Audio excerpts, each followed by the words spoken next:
Good morning all of you. How are you all? Good. I'm very happy that all of you are doing well. I hope all your other classmates in the other batch are also doing fine. My dear students, please be sure that you take care of yourself as well as the people around you, because as you all know, the haunting members in our society is constantly haunting us. Who are the haunting members in our society? Yes, you said it right. COVID-19 was till now. He had got a new companion, the so-called Omicron. So don't worry about all those sorts of frightening things that create or haunt each one of our mind. Our duty is to look after ourselves and the persons we love the most. I know you all will definitely do that. Then why worry about unnecessary haunting members in our society? Just live the way you live your life. Okay. So we all know that in the previous classes we dealt with about self-confidence. So that's what you have to do in the present situation. You should have self-confidence to fight all these haunting members in our society. We hope that someday all these unwanted haunting members present in our society will be evacuated. Let's hope for the best. Live in the present moment. That's all what we can do. So, it's very important to have self-confidence in life. As I said in the previous chapters in the first unit, the need to have self-confidence to achieve success in life is very, very important, because if one has self-confidence about doing something, he will definitely have an aim to achieve his success in life, and he will definitely do it. So all of you definitely will have self-confidence. Am I right? Yes, you all are very good. And you should definitely have self-confidence to achieve proper success. The happiness you get from proper success in life is very much valuable. So I hope all my students will have self-confidence and will reach their heights, their dream destinations, or their successful life. So in advance, I wish all of you a grand or a great life ahead. So, do all of you like to listen to advices? No? Yes? So there are multiple replies given by the students in front of me. There are people who like to listen to advices but not obey them. There are people who likes to listen as well as put them into action. There are people who is not at all bothered about the advices or the things that are happening around them. Let it be anything. Even I am a person who listens to some sorts of advices and leave it to the other ear. We have our own choice whether to listen or take it into action or put it into practice. It all depends on our decision. So our life is what? Our life is in our hand and our life is our decision. Never forget that our life is our decision. See, now I'll give you two advices given by the two great personalities accepted in the society. Now what is your duty is to listen or to watch the so-called advices carefully, and you need to tell me which advices created a thought or has struck your mind. Here we go for the advices, and let's see what or which one influences your thought. So look into the advices.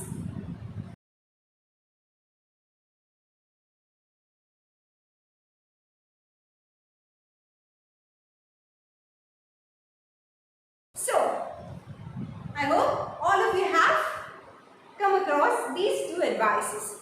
Now, any idea about who are the two personalities who might have given these two advices? Any guess? I'll give you one clue. One among them is an Indian. He is a politician.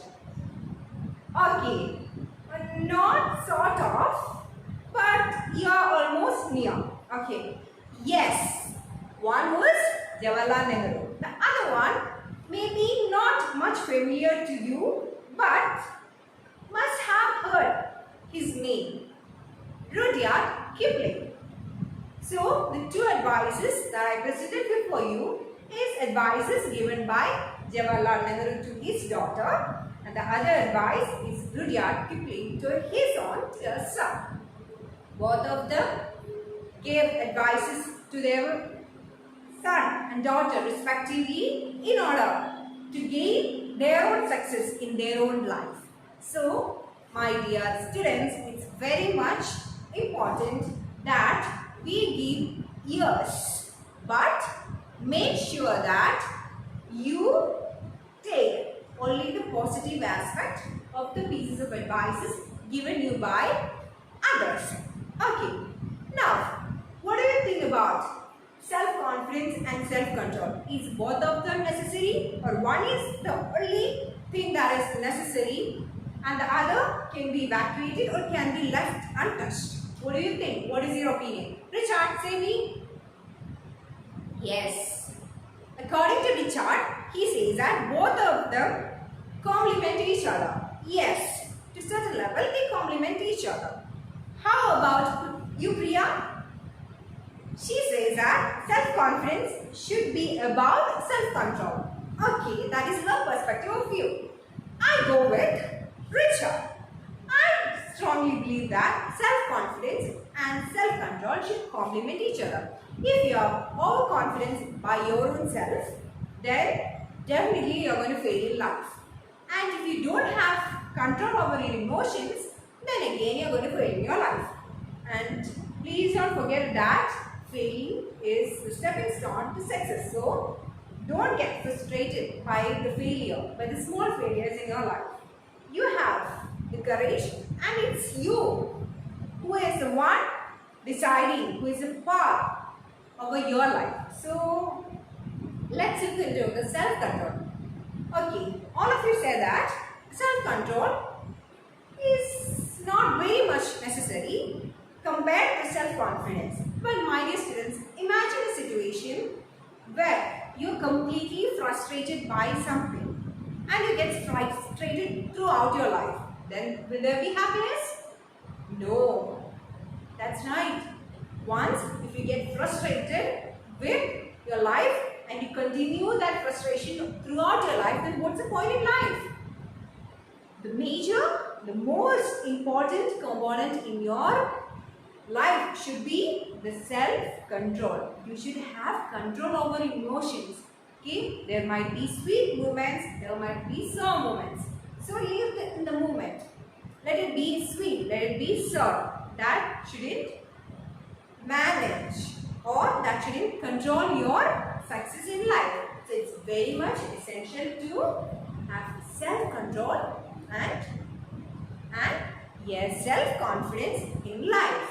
So, moving on to our next chapter is similar to this topic about self-control.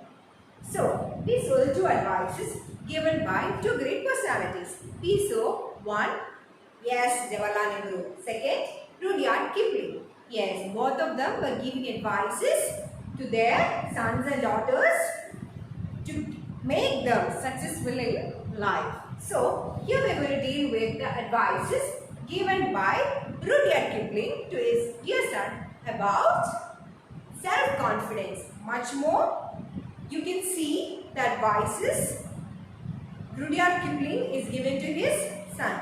So, I know all of you don't like or never like listening to advices, because I know as you are in the developmental stage of your life, the daily capsule you intake after your food, before your food, is definitely one will be advised. I am very much sure. Your parents completely gives you advice. You shouldn't do that. Stop doing it. Stop listening to the unwanted talkings in class. Study well. Don't say lies. So and so and so on. So I know you are very much irritated with all sorts of advices, but these advices might not create a boring effect on you. Rather, it will create a different perspective or a different sense in each one of our mind. So why not let's look into this piece of advice by Rudyard Kipling to his dear son in a different and interesting way. So our next chapter, the title as you all are familiar with, is something different like the others because this title is very short and moreover this title creates a confusion, creates a fancy for us as the title is If by Rudyard Kipling.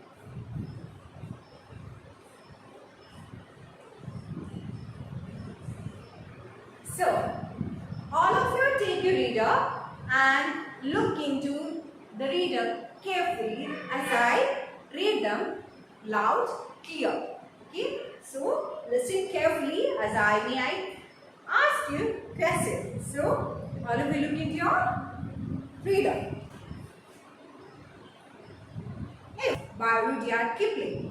If you can keep your head when all about you are losing theirs and blaming it on you, if you can trust yourself when all men doubt you, but make allowance for the doubting too, if you can wait and not be tired by waiting, or being lied about, don't deal in lies, or being hated, don't give place to hating, and yet don't look too good, nor talk too wise. So, what is Rudyard Kipling saying to his dear son?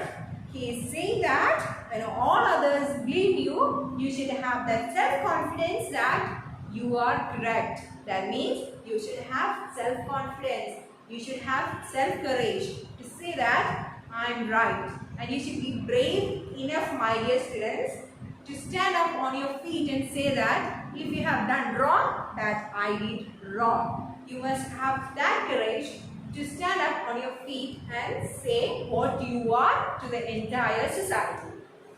So that's a one point Rudyard Kipling is saying to his dear son. The second piece of advice our poet is giving that when all other men doubt about you, listen to them. Okay? Listen to them, give your ear to them, but make sure that you don't completely follow them. Take your own decision because you are the creator of your life. So you should make decisions that are right for you.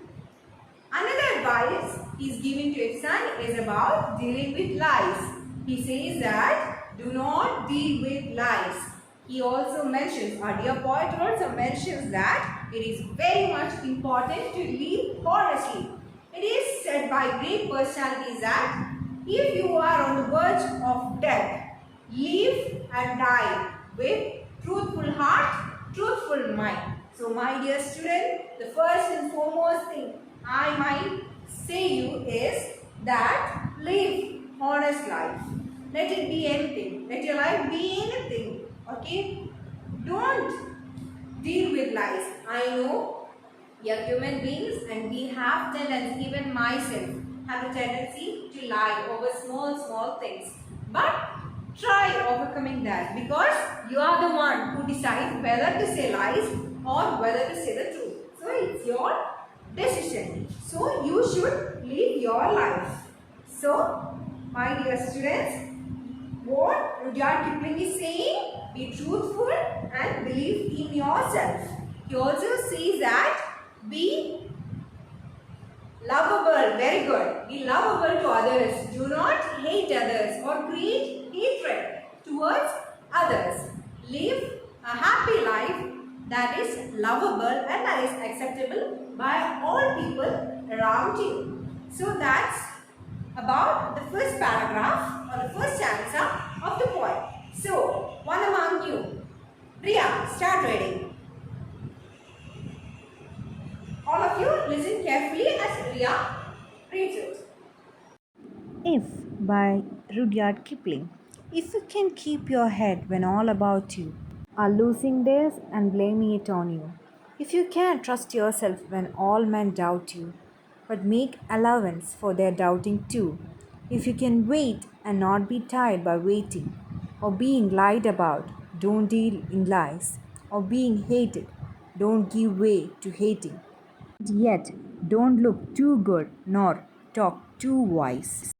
Now, I'll ask you a question. To whom Rudyard Kipling is giving the advice?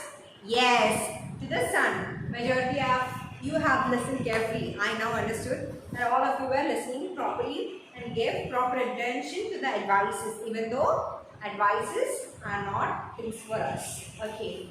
Now, I know that all of you have come across the first answer with the repetition of some words.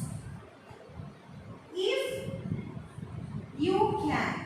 It is repeated 2-3 times throughout this poem. Okay. Now, if a phrase or a line or words that is repeated more than one time throughout the poem, then that particular concept, a particular poetic device, what do you think this repetition of words is called?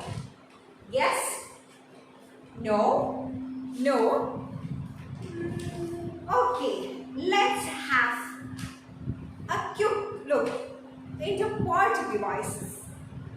These repetition of phrases comes under poetic devices. Now tell me, what is it? Yes, it is called anaphora.